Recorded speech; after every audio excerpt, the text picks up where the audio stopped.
भारतवर्ष में सनातन धर्म के मानने वाले जितने भी योद्धा हुए हैं उन्होंने माँ बगलामुखी की पूजा की है।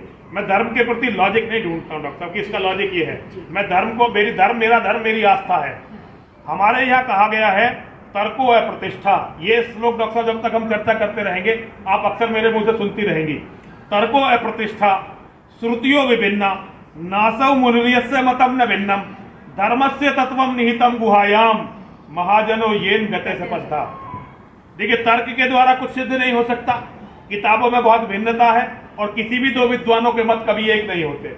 इससे धर्म का तत्व छिपा रह गया है। तो अब करे क्या?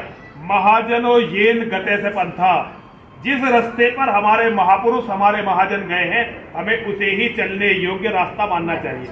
देखिए डॉक्टर साहब, हमारे यहाँ युगों युगों से सतयुग से ये परंपरा डली है कि जो भी योद्धा धर्म के लिए परिवार के लिए अपने सम्मान के लिए मान सम्मान के लिए लड़ना चाहता है वो मां बगलामुखी की शरण में जाते हैं। इस पृथ्वी पर पहले साधक जिन्होंने मां बगलामुखी की साधना की वो मेरे बाबा परशुराम थे। तो डॉक्टर हम तो बाबा परशुराम को फॉलो करते हैं। तो जब हम बाबा जी जी जी जी तो डॉक्टर वो माँ और महादेव के पुजारी थे, माँ बगलामुखी के और महादेव के। तो डॉक्टर जो हमारे बाबा परशुराम जी ने किया वही करना मैं अपना कर्तव्य मानता हूँ डॉक्टर। और डॉक्टर फिर उसके बाद उस परंपरा को समझिए डॉक्टर। रावण जो महायोद्धा थे वो माँ बगलामुखी के पुजारी थे। डॉक्टर एक कथा है, भगवान राम जब उन्होंने राजा जनक के यहाँ स्वयंवर में भगवान शिव का धनुष तोड़ दिया तो परशुराम जी वहां गए थे और परशुराम जी ने उन्हें मां बगलामुखी की साधना का ब्रह्म जिसे वैष्णवास्त्र भी बोलते हैं उसका ज्ञान दिया था कि आप बिना इस साधना के रावण को पराजित नहीं कर सकते, क्योंकि रावण भी मां का बहुत बड़ा भक्त था। और डॉक्टर साहब एक बार रावण स्वयं मां बगलामुखी के यज्ञ को करवाने के लिए भगवान राम के पास आया था। जब भगवान राम रामेश्वरम में उन्होंने जो है यज्ञ किया था माता सीता को का अपमान का बदला लेने के लिए, रावण का विनाश करने के लिए, तो उस समय पता चला कि पूरी दुनिया में जो है केवल दो ही ज्ञाता है जो इस यज्ञ को संपन्न करवा सकते हैं, एक बाबा परशुराम और एक स्वयं रावण। अब बाबा परशुराम बहुत दूर थे, अब दूसरे जो है रावण, बाबा परशुराम जी का आना संभव नहीं था उस समय और दूसरे पर रावण थे। भगवान राम ने रावण को न्योता दिया कि मुझे यज्ञ करना है और मैं अपने शत्रु पर विजय की कामना के हेतु ये यज्ञ करना चाहता हूं। रावण आए और रावण ये जानते थे कि बिना मां के ये यज्ञ पूरा नहीं होगा, तो रावण मेरी मां सीता जी को लेकर आए और उन्होंने भगवान राम का ये यज्ञ करवाया और भगवान राम को विजय श्री का आशीर्वाद दिया। तो डॉक्टर साहब रावण के पुत्र इंद्रजीत मेघनाथ अखंड भक्त थे मां बगलामुखी के। और डॉक्टर साहब फिर भगवान परशुराम के जितने शिष्य हुए जिसमें सबसे पहले पितामह भीष्म, आचार्य द्रोण, कर्ण, ये सब मां बगलामुखी के, क्योंकि जो गुरु की साधना वही शिष्यों की साधना होती है। ये सब मां बगलामुखी के सब उपासक थे डॉक्टर साहब। फिर गुरु द्रोण के माध्यम से उनके शिष्य कौरव और पांडव वो मां बगलामुखी के उपासक थे डॉक्टर साहब। जितने भी बड़े योद्धा हुए आला, उदल, पृथ्वीराज चौहान, ये सब मां बगलामुखी के उपासक थे डॉक्टर साहब। जितने भी योद्धा बड़े हुए मां बगलामुखी के उपासक से। और डॉक्टर मां बगलामुखी के उपासकों के साथ एक बात होती है डॉक्टर, जीवन और मृत्यु मां के हाथ में। जिस दिन मां चाहेगी हम सब चले जाएंगे, लेकिन योद्धा जो भी मां बगलामुखी का उपासक था बहुत ही सम्मान के साथ वीर गति को प्राप्त हुआ।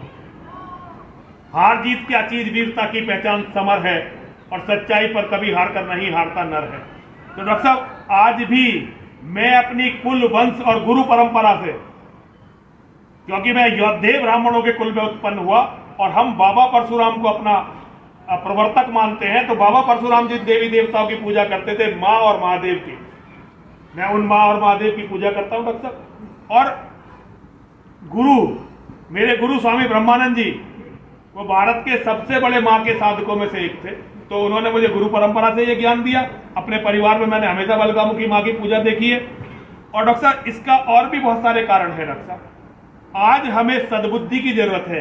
मां बगलामुखी सद्बुद्धि की और शत्रु विनाश की देवी है, विजय की देवी है। आज हमें अपनी सद्बुद्धि की बहुत जरूरत है और हमें सद्बुद्धि तभी आएगी जब हम मां की साधना करेंगे। तो डॉक्टर साहब शत्रु के विनाश की जो सर्वोच्च साधना है वो मां बगलामुखी की साधना है। वैसे भी ये महाविद्याओं में 8वीं महाविद्या है भगवान शिव की प्रचंडतम शक्ति है, तो हम लोग इन्हीं की साधना करते हैं डॉक्टर साहब। महाराज जी, महाविद्या का भी आपने नाम, महाविद्या क्या? देखिए डॉक्टर साहब, माँ महाविद्याओं का अर्थ है मेरी माँ पार्वती। डॉक्टर साहब, हमारे धर्म का जो सूत्र है, माता च पार्वती देवी, पिता देवो महेश्वरा, बांधवा से भक्ताश्च, स्वदेशो भुवन त्रियम। देवादिदेव भगवान महादेव शिव हम सबके पिता हैं, जगतजननी माँ पार्वती हम सबकी माता है।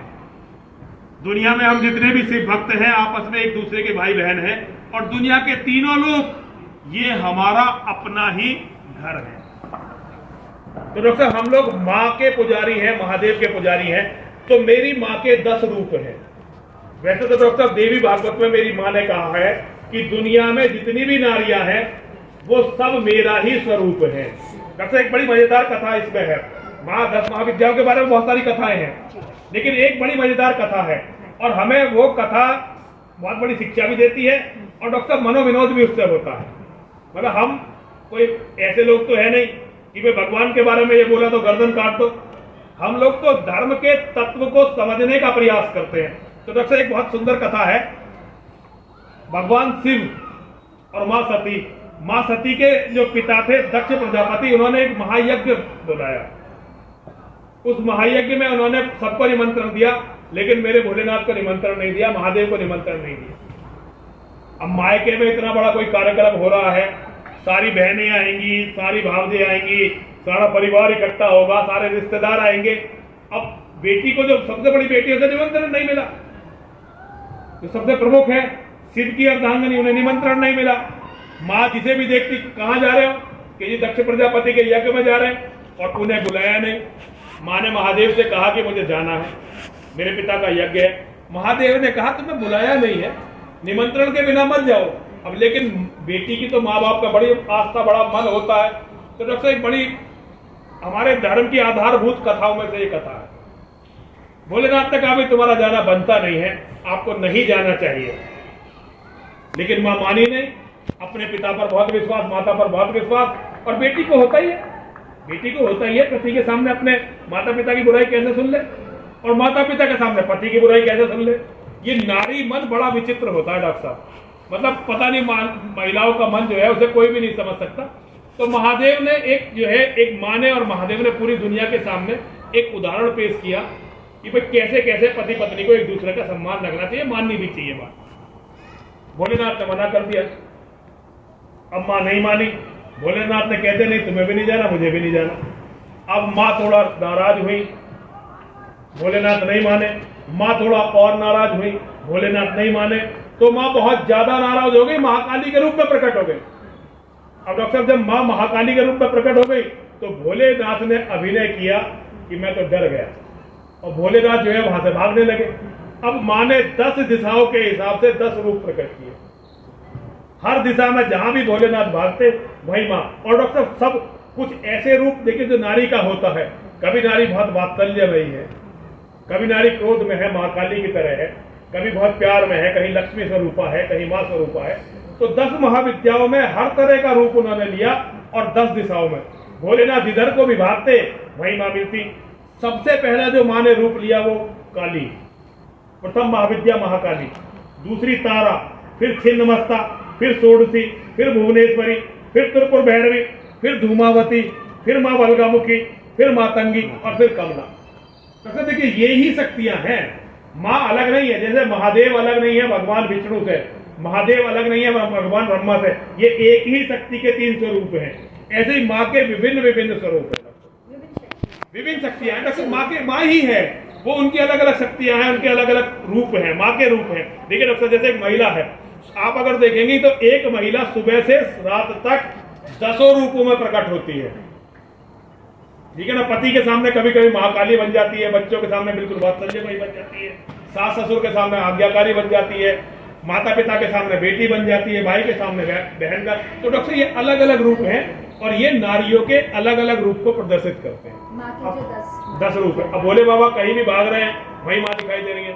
भोले बाबा डरने का अभिनय, डर नहीं रहे, भोले बाबा सब जानते हैं, लेकिन अभिनय कर रहे हैं। तो जब भोले बाबा देखते हैं मान ही नहीं रही है, तो भोले बाबा आके एक जगह लेट जाते हैं जहाँ काली नृत्य कर रही थी। और अनजाने में काली जी का महाकाली का जो पैर है वो भोले बाबा पर चढ़ जाता है, और जैसे ही भोले बाबा पर उनका पैर पड़ता है तो वो उसके अरे ये महापाप हो गया। वो बेशक लड़ रही है, लेकिन पति में श्रद्धा तो बहुत है ना, पति से प्रेम तो अथाह है ना, पति के प्रेम की तो कोई था नहीं है ना। वो माँ सती है, पूरे दुनिया की जो है वो माँ है, और महादेव में उनकी निष्ठा, उनका प्यार, उनका समर्पण अतुलनीय है। तो जैसे ही पति के ऊपर पैर पड़ता है एकदम वो अपने शांत सौम्य रूप में आ जाते हैं, और महादेव भी शांत हो जाते हैं। महादेव कहते हैं अच्छा तुम्हें जा रहा है तो तुम जाओ, और महादेव अपने भूतों को, अपने गणों को, नंदी बाबा को कहते हैं भैया जाओ, इन्हें ले जाओ और इन्हें दिखा दो। तो डॉक्टर साहब ये 10 महाविद्याओं के अलग अलग जगह, अलग अलग प्रसंगों में अलग अलग रूप आते हैं, लेकिन एक ये कथा भी माँ के साथ जुड़ी हुई है। तो ये माँ की 10 शक्तियां हैं, उनमें मेरी माँ वल्गामुखी 8वें नंबर पे आती है। माँ वल्गामुखी के हवन की क्या सामग्री है? देखिए डॉक्टर साहब, वल्गामुखी, देखिए डॉक्टर साहब पद्धति तो इसकी जो है इस तरह से नहीं बताई जा सकती यूट्यूब पर, लेकिन सामग्री मैं आपको बताता हूँ। माँ की सामग्री है आपके मन की श्रद्धा, आपके मन का विश्वास, आपकी आस्था। किसी सामग्री की जरूरत नहीं है आपको माँ के यज्ञ के लिए। अगर सामग्री है तो वो अनंत सामग्रियां हैं, अक्सर बहुत सारी चीजें चाहिए, लेकिन जितनी की भी आप व्यवस्था कर सके उतनी ही व्यवस्था से आपको माँ का यज्ञ शुरू करना। जैसे डॉक्टर साहब हम जो यहाँ व्यवस्था करते हैं, सबसे पहले व्यवस्था करते हैं हम पीली सरसों, ये शत्रु के विनाश के लिए है। फिर सफेद तिल की व्यवस्था करते हैं डॉक्टर साहब, फिर मीठे की व्यवस्था करते हैं, फिर सेंधा नमक की व्यवस्था करते हैं, जौ की व्यवस्था करते हैं, तरह तरह के अनाज इसमें डालते हैं, गुग्गल डालते हैं डॉक्टर साहब, और पंचमेवा डालते हैं डॉक्टर साहब। हम यहाँ देसी घी को नहीं यूज करते डॉक्टर, इसका कारण है कि शुद्ध देसी घी मिलना आजकल बहुत मुश्किल है, तो हम तिल के तेल का प्रयोग करते हैं। तो डॉक्टर सामग्रियों की बहुत बड़ी लिस्ट है, लेकिन जो आपके पास सुलभ है आप उसी के साथ, देखिए ना करने से यज्ञ करना लाखों गुना बेहतर है। तो डॉक्टर जो भी है आप उसी के साथ माँ का और महादेव का यज्ञ करें। श्रद्धा जितनी ज्यादा होगी, विश्वास जितना ज्यादा होगा, आपको यज्ञ का फल उतना ही ज्यादा मिलेगा। सामग्री का महत्व है, लेकिन श्रद्धा, विश्वास और आस्था के सामने वो गौण है। जो सामग्री मिली डॉक्टर साहब, उसी सामग्री से जितनी मिली उतना यज्ञ करिए, और जितना ज्यादा से ज्यादा करेंगे उतना ज्यादा फलीभूत होगा।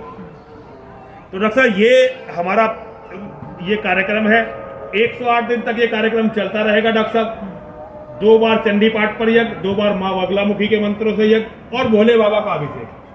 और डॉक्टर साहब लक्ष्य है सनातन धर्म की रक्षा। हर हिंदू माँ और महादेव को समर्पित हो जाए।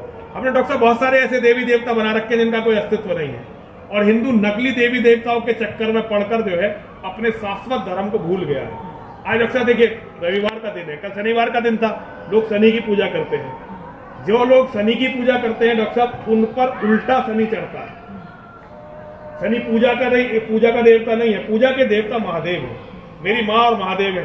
दुनिया में ऐसी कोई चीज नहीं है जो माँ और महादेव नहीं दे सकते, और जो चीज माँ और महादेव नहीं दे सकते, दुनिया में कोई ऐसी ताकत नहीं है जो किसी को देकर दिखा। तो डॉक्टर साहब माँ और महादेव पर श्रद्धा, आस्था के साथ ये कार्यक्रम हम इस तरह से करेंगे। ठीक है। 18 जनवरी से 5 मई तक डॉक्टर साहब ये यज्ञ चलता रहेगा। 6 और 7 मई को हम लोग गीता महाकुंभ करेंगे डॉक्टर साहब। गीता एक ऐसी पुस्तक है जिसमें भगवान योगेश्वर श्री कृष्ण ने पूरी धरती के ज्ञान को समेटकर मानवता को दिया है, जिस पर डॉक्टर साहब हमें आपको चर्चा भी बहुत करनी है। तो डॉक्टर साहब ये महाकुंभ अपनी जगह, हमारी आपकी चर्चा अपनी जगह, लेकिन महाकुंभ से गीता का कुछ प्रचार हो, और गीता का जो असली रूप है, जिस निमित्त गीता दी गई थी धर्म युद्ध के लिए, वो पूरी दुनिया के सामने आए, और हमारे सनातन के मानने वालों की, हम हिंदुओं की बुद्धि सही हो, अपनी बुद्धि सही हो। डॉक्टर साहब इस टाइम हमें जो सबसे ज्यादा जरूरत है वो सद्बुद्धि की है। वो सद्बुद्धि हमें प्राप्त हो, इसके लिए माँ और महादेव का यज्ञ और योगेश्वर की गीता का लगातार प्रचार प्रसार, और खुद भी पठन पाठन हम खुद भी पढ़ें, खुद समझें और समझाएं, यही हमारा लक्ष्य है, और इसी के लिए डॉक्टर साहब ये कार्यक्रम हो रहा है।